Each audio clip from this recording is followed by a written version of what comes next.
لكن تحديت الظروف وخضتها وحدي صبورا مستعينا بالصلاة. كم مرة عصف الأنين بداخلي، كم مرة قد ذاق قلبي من أساه محن تمر، وكم كرهت مصابها. بسم الله الرحمن الرحيم. الحمد لله رب العالمين، والصلاة والسلام على نبينا محمد وعلى آله وأصحابه ومن تبعهم بإحسان إلى يوم الدين. أما بعد، السلام عليكم ورحمة الله وبركاته. 1 year into this genocide, 41,000 have been martyred, subhanallah al-azim, and the conversation amongst many is what is proportionate, and the numbers are still rising. We don't know how many are buried under the rubble, and whilst that's bad enough, the Zionist entity has started attacking Lebanon, and many martyrs have fell in Beirut and in various cities in Lebanon, and we ask Allah subhanahu wa ta'ala to accept them as shuhada. Now, a conversation has started across social media regarding our stance when it comes to a Sunni Shia alliance, and there's been a mixed bag. There's been those who are for a Sunni Shia alliance, and there are those who are absolutely opposed to it. Now, over the years, especially since the Syrian conflict has started, we have come to know about the destruction and the absolute war crimes that have been taking place in Syria. And I don't want to comment myself too much. And the reason why I don't want to comment myself too much is because they would say, Haji, you are for a position, and this is natural for you to hold this position because of what's taken place in Syria. Now, those who are calling for Sunni Shia alliance, I assure you that the same mistake Yusuf al-Qaradawi made when he called for this, and later in his life, he came to realize that those ulema who warned him against such alliance were in fact more insightful than him and more mature than him. Because ultimately, I have no doubt in my mind that what has been perpetrated in Syria, the Zionists haven't committed probably 20 to 30% of what Hezbollah and the Assad regime has done to our Syrian brothers and sisters. And I have mentioned in my tweets that a lot of brothers are suffering from amnesia, not recalling the fact that Iran was complicit in the invasion of Afghanistan. They're also complicit in the invasion of Iran. احساس می‌کرد طالبان دشمن اوناست و سرنگونی طالبان در درجه اول تامین کننده منافع ایران بود. گفتم بیایم تجربه افغانستان رو در مورد عراق را تکرار بکنیم، منتها این دفعه 6 به علاوه 6 باشه. 6 همسایه عراق به علاوه 5 عضو دائم شورای امنیت که آمریکا هم جزو اوناست، به علاوه مصر. آینده عراق هم برای ایران بسیار مهم بود. در همین چارچوبی که ما به افغانستان نگاه می‌کردیم، به آینده عراق هم نگاه می‌کردیم. نیروهای زیادی در ایران بودن، شخصیت‌های برجسته‌ای که میتونستن رهبران آینده عراق باشن. آیا نمیشه به این ایران به عنوان نیرویی که میشود با اون مشکلات را حل کرد نگاه کنیم تا خود این را مشکل بدونیم؟ Now here's an exercise for you. Name just one non-Muslim country Iran has invaded in the modern era. You can't. And they trained militias who were indiscriminately slaughtering al-Sunnah wal Jama'ah from 2003 onwards. And then these same militias made their way to Syria to also participate in war crimes and massacres. And Amnesty International has completed, I think, 2 reports that I'm aware of. One called Militia Impunity, and the other is called Iraq Turning a Blind Eye. Now, Hezbollah was founded in the early 1980s after the invasion of Lebanon by Israel. And the Secretary General, the founder, his name is Subhi Tufaili. Subhi Tufaili has been a vocal critic of Hezbollah ever since they joined their counterparts in Syria to carry out absolute massacres. And he has some harsh words for those who are participating in the war crimes in Syria. And we have to highlight this because those who are calling for this Sunni-Shia alliance, I promise you, you'll make the same mistake that Yusuf Qaradawi made, or Yusuf al-Qaradawi rahmatullah alayh, when he came to realize the real face of those who have been indiscriminately, mercilessly slaughtering Ahl Sunnah wal Jama'ah. Now you can argue, Haji, that's in the past. It's in the past. But it will reoccur because they're still in Syria and they're still participating in this genocide in Syria. I use that word off the cuff. It's a genocide that's happening in Syria. Barrel bombs have been dropped. But anyway, Subhi Tufaili has some really harsh words. And the reason why I'm bringing this to your attention is because, unfortunately, Sunnis are pretty much gullible to the reality.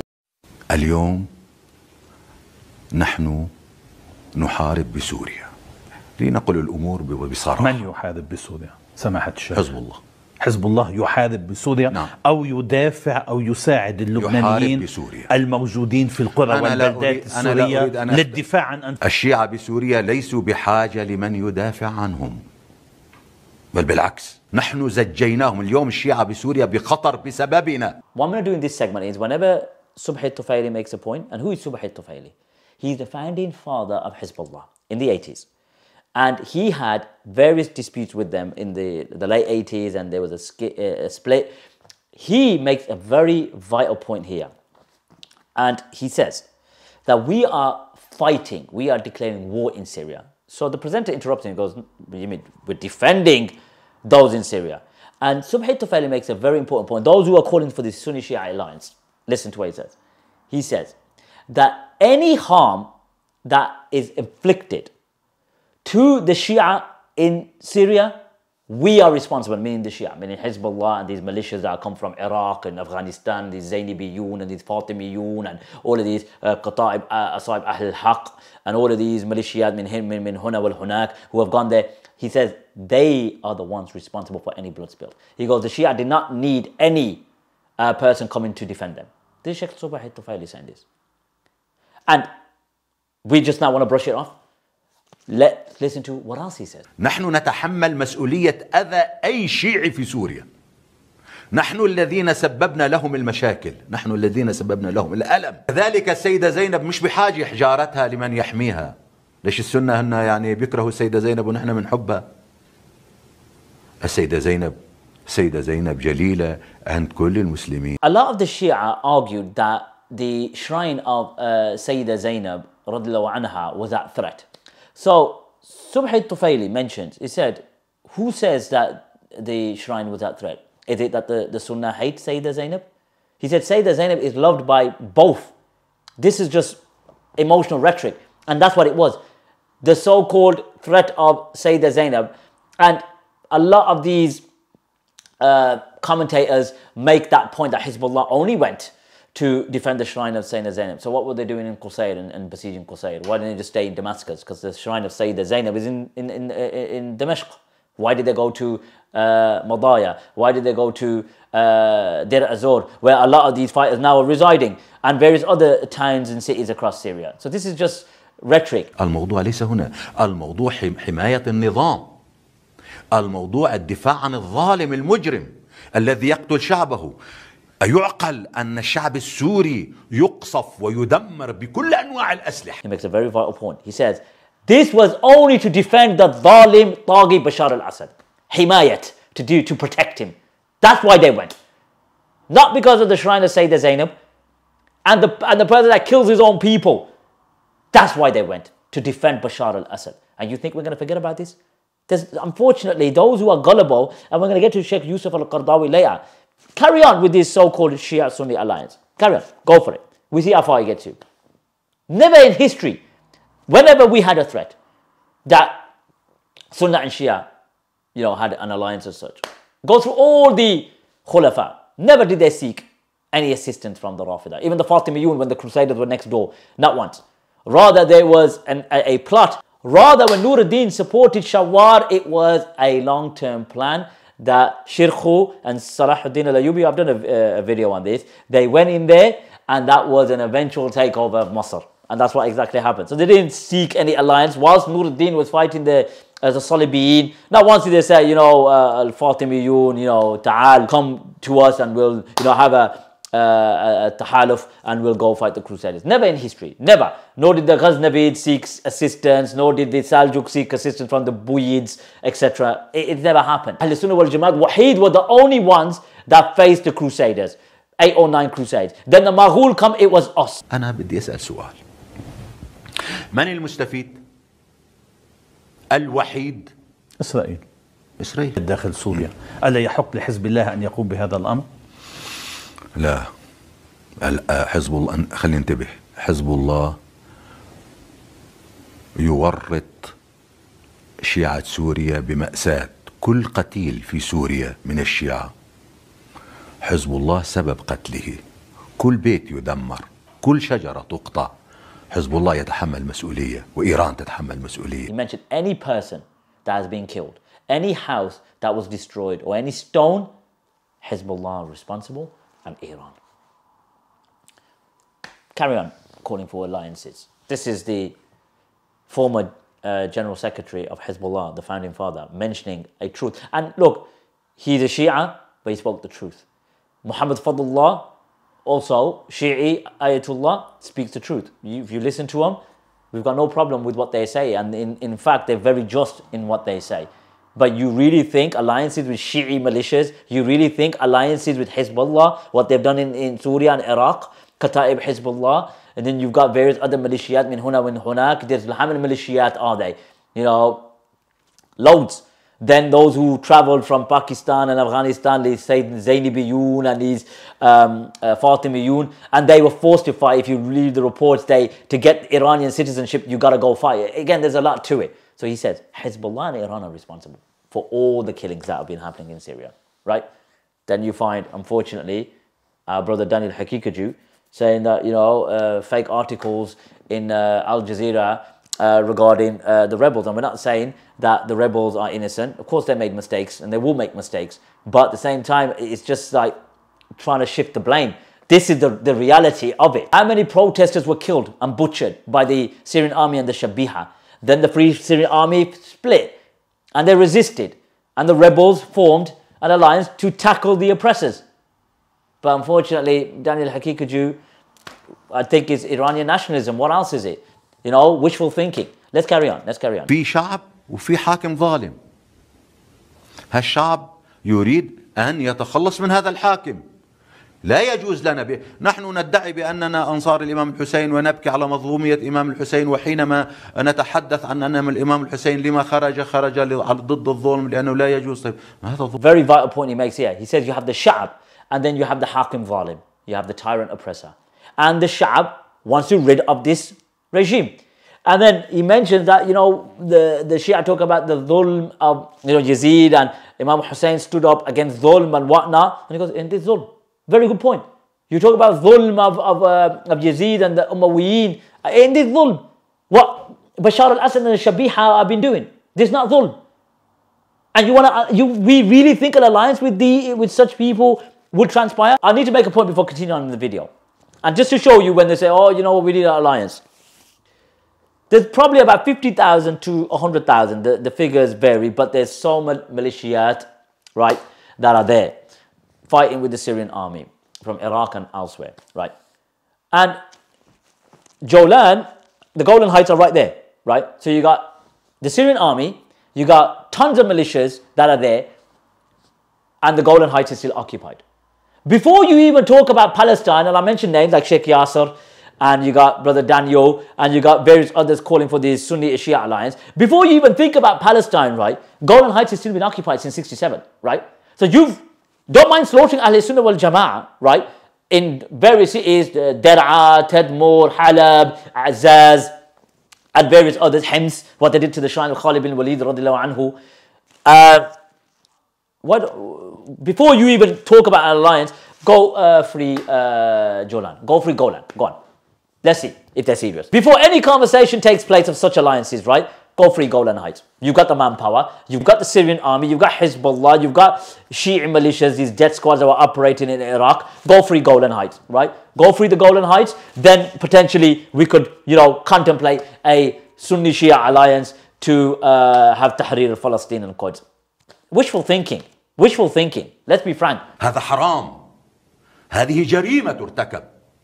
نحن بدل أن يكون شبابنا لقتال العدو الإسرائيلي صاروا لخدمته. أنا أعرف أن الفرحة الكبرى في إسرائيل اليوم الشعب السوري يقتل منذ عشرات السنين، يذبح. نحن نعرف بالسجون السورية ماذا يحصل من زمان. Look what he mentioned there. He says, we know, this is 11 years ago, by the way. He said, we know that the Syrians have been killed for the last 10, 11 years. We know what's been happening in the prisons, right? We know. So don't think that the Syrians were living comfortably with this nizam. What his father, al-Zalim, a kafir, what he did to the Suriyun, what he did to Hama in the 1980s. And the prisons, I'll put it up, I've got this Amnesty International report, I think it's Saydania prison. How many hundreds of prisoners, if not thousands or tens of thousands of prisoners that were killed. Subhi Tufaili mentioned it. Because they've been slaughtered and been killed for the last 10 years.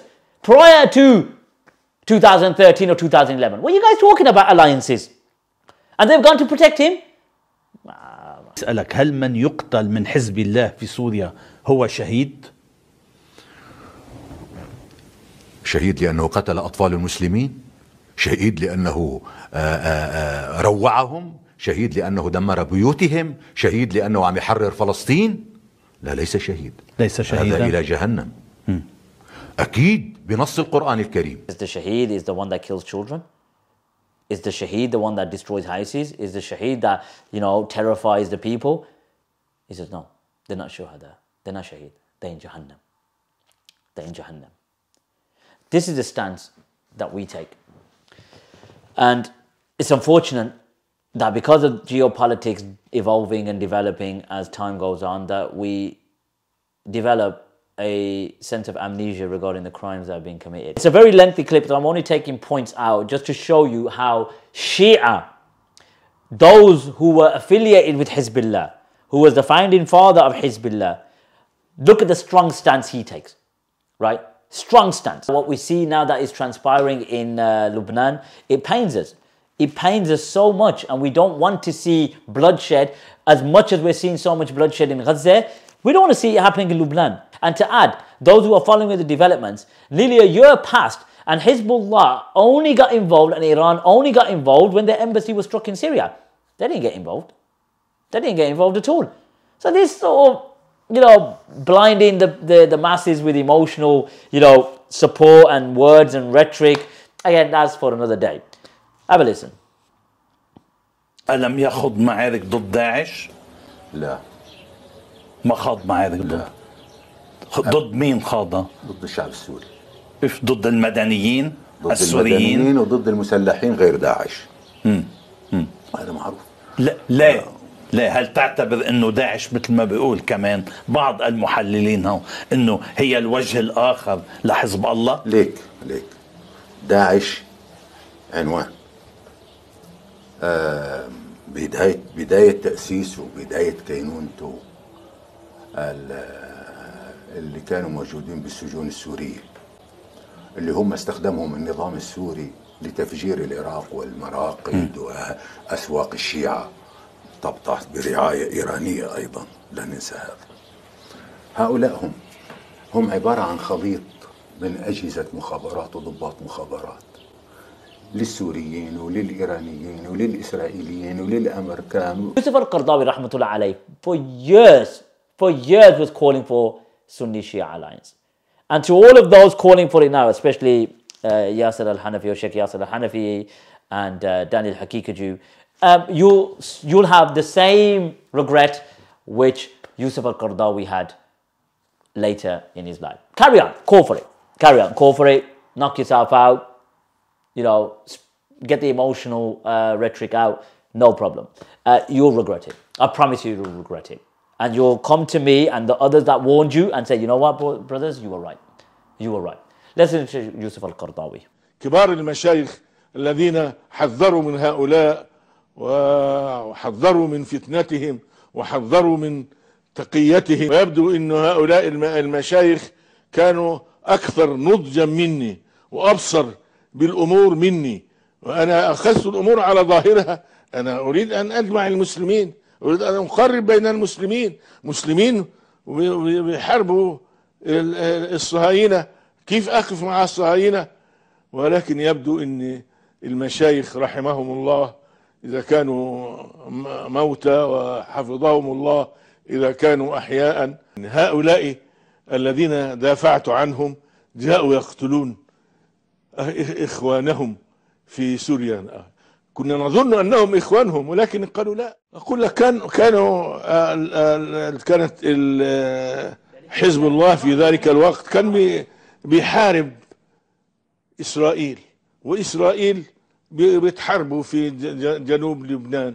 فأنا وقفت مع هؤلاء وقلتهم مهما كانوا مسلمين صحيح مبتدعين وعندهم كذا، ولكن بيقولوا لا إله إلا الله وبيعلنوا ولائهم للأمة الإسلامية.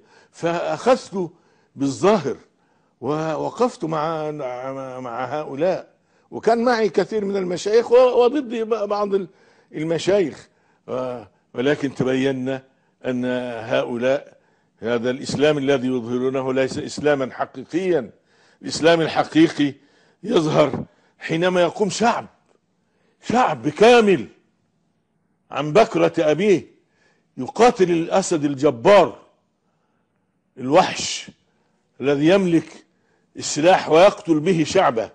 الشعب اللي اداله المال اللي يشتري به السلاح يقتل به هذا الشعب. هؤلاء الذين جاءوا يعني يؤيدون. كنا نظن ان الشيعة حينما جاء الخميني واعلن ثورته على الشاه، هؤلاء جاي ناس ضد الظلم. الشاه كان رجلا ظالما، فجاء هؤلاء يطردون الظالمين ويقيمون مكانهم العادلين. لابد ان نكون مع العدل ضد الظلم ومع الباطل ضد الحق. ولكن تبين لنا ان هؤلاء قوم مضللون يبطنون غير ما يظهرون، وفي انفسهم ما لا يعرفه الناس وسيكشفه الزمن إن شاء الله. You heard Sheikh Yusuf al-Qaradawi say that they were more mature and had more insight than me. And this is exactly what I'm going to say to Daniel and to Sheikh Yasser al-Hanafi. Carry on, I assure you, you're going to have the same regrets as Sheikh Yusuf al-Qaradawi. It sounds good for the algorithms and the views and the people are going to get behind you. I promise you the same ulema in the Mamlakat that told Sheikh Yusuf al-Qaradawi, don't, you're going to regret it. He ended up regretting it. And even you see that he mentioned it more than once. أقول لكم بصراحة ظللت عددا من السنين أدعو إلى التقريب بما يسمى المذاهب الإسلامية، والحقيقة ليست مذاهب. المذاهب عادة يتحدث عن الخلاف الفقهي، ولكن هذه فرق. ننادي بالتقريب بين هذه الفرق المختلفة، ولم نجد استجابة لهذا. يسمي حزبه حزب الله وهو حزب الطاغوت وحزب الشيطان. استحوذ عليهم الشيطان فأنساهم ذكر الله، أولئك حزب الشيطان، ألا إن حزب الشيطان هم الخاسرون. وقفت فترة من الفترات أدافع عنهم وأقاتل من أجلهم. وقفت ضد المشايخ الكبار في السعودية أدعو لنصرة هؤلاء من يسمى حزب الله. ويبدو أن جماعة المشايخ في السعودية كانوا أنضج مني وأبصر مني، لأنهم عرفوا هؤلاء على حقيقتهم. And once again, the rulers have betrayed Palestine. They've sat idly and watched for over a year our brothers and sisters being slaughtered indiscriminately, and they bear a responsibility of the blood being spilled, I assure you. But this alliance that people are talking about, wishful thinking. You're entitled to have this view, go for it. Start with Golan, liberate Golan first, right? You're there as militias in the Syrian army and whatnot, go liberate Golan Heights. Forget before all of these Sunni Shia unity talk, go liberate Golan first. Once you liberate Golan, then there's potential. Or wishful thinking. Take care of yourselves. Wa sallallahu ala nabiyyina Muhammad. ليس الغريب غريب الشام واليمن إن الغريب غريب اللحد والكفن إن الغريب له حق لغربته على المقيمين في الأوطان والسكن سفر بعيد وزاد لن يبلغني وقوتي ضعفت والموت يطلبني ما أحلم الله عني حيث أمهلني وقد تماديت في ذنبي ويسترني تمر ساعة